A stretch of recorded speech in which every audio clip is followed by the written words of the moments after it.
Hello guys! For today's video, ayan, ipapakita ko sa inyo kung paano ko ginawa kahapon ng minis pancake. Ayan, ito yung mga ingredients. May egg tayo, may butter, may milk, and then may flour or harina. Ayan, then may mixing bowl and then a machine. Ayan, sisimulan ko na saka para matapos na agad itong vlog ko. Ayan, may harina tayo, 2 cups of flour, and then 2 eggs, and then oil, 3 tablespoons of oil, then 1 cup of milk. Siyempre, hindi mawawala yun. Para, siyempre, masarap ang ating pancake. That's why my alagas love it yesterday. Ayan, minix ko na siya. Para, siyempre, kailangan nating liquid dyan. Parang kanto style lang, di ba? My God. Ayan.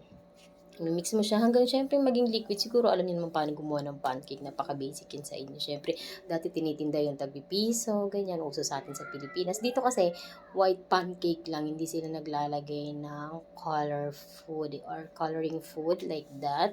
Kaya, white pancake lang. Okay na yun. Ayan, kumikita nyo, nilagay ko na siya. Syempre, mabilisan lang, nilagay ko na sa machine and then gumawa ako ng akin. Akin talaga yun yung malalaki. Kaso nagustuhan ng alaga ko kahapon, kaya naghati kami. Ayan.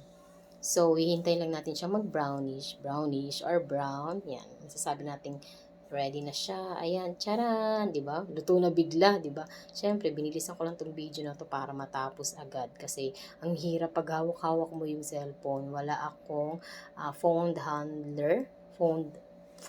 Ewan ko ba kung anong tawag doon. Nakalimutan ko na. Basta yun na yun. Kasi puro Arabic na lumalabas sa ano ko. Ayan. Thank you for watching mga kataba. Bye!